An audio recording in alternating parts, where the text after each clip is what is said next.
Ken, you've been a pastor of East London Tabernacle for 28 years. Can you just tell us a little bit about the church and its ministry?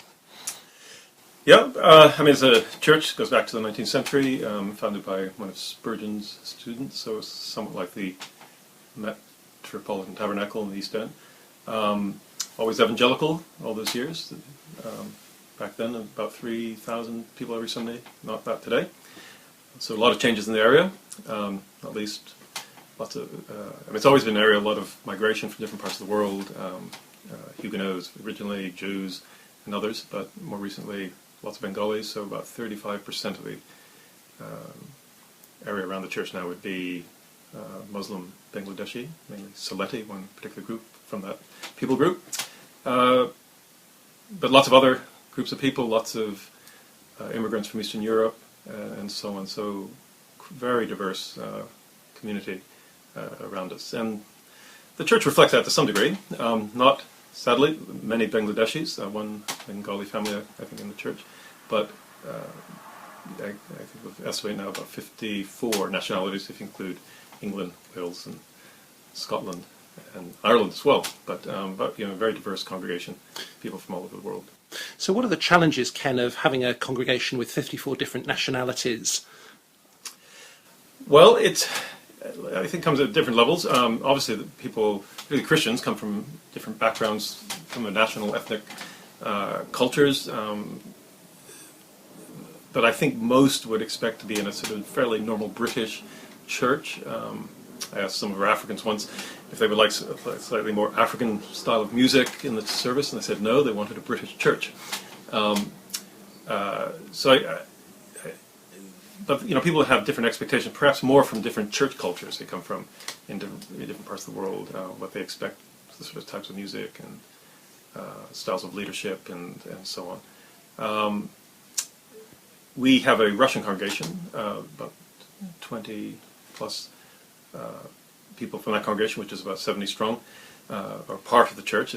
We're not simply hosting it, it's part of the church. And that's, again, presents challenges.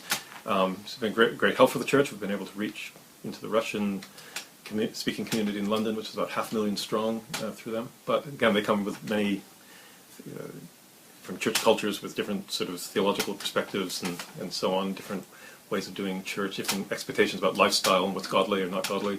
And we have to work all that sort of thing through. So that's one of the challenges. But I think also just keeping the church diverse. It's very easy to, particularly as one group grows in the church, that becomes a bit more of a stronger flavor, and other people maybe perhaps don't feel as welcome as they could. We had, for example, recently we had some young black inner city kids come for a while, and they sort of drifted off. And one of the reasons was they felt there weren't enough people like themselves in the church, and I'd love to have had more of them in the church, but the church is so diverse. You don't have often as one strong group that people can identify with. So it's just keeping the church diverse, united. I think the challenge in preaching is that, again, because there's not just one culture to understand. When it comes to application, it's something I find sometimes you have to be fairly general because you can't actually root it in a particular culture. So the challenges on that front as well. And in the light of your experience over the years, what would you say churches most need to do if they want to develop a diverse ministry? I think you have to be very sort of welcoming and tolerant to people, to enjoy the diversity. I think that's really important, that people actually really want that. It's not just something that happens, it's something that you sort of begrudgingly accept. I think it's something you celebrate. So we want to celebrate that, see it as a very positive thing.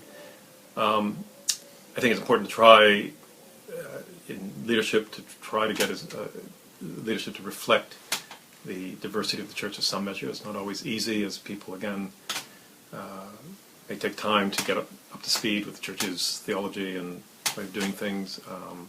Don't want to put people in leadership just for the sake of being representative of one segment of the church. But it's good. I think it's ideally you try to get people in leadership also up front when doing Bible readings, prayer, and so on, to try to keep a fairly diverse representation of the church, so people can identify with someone up front. And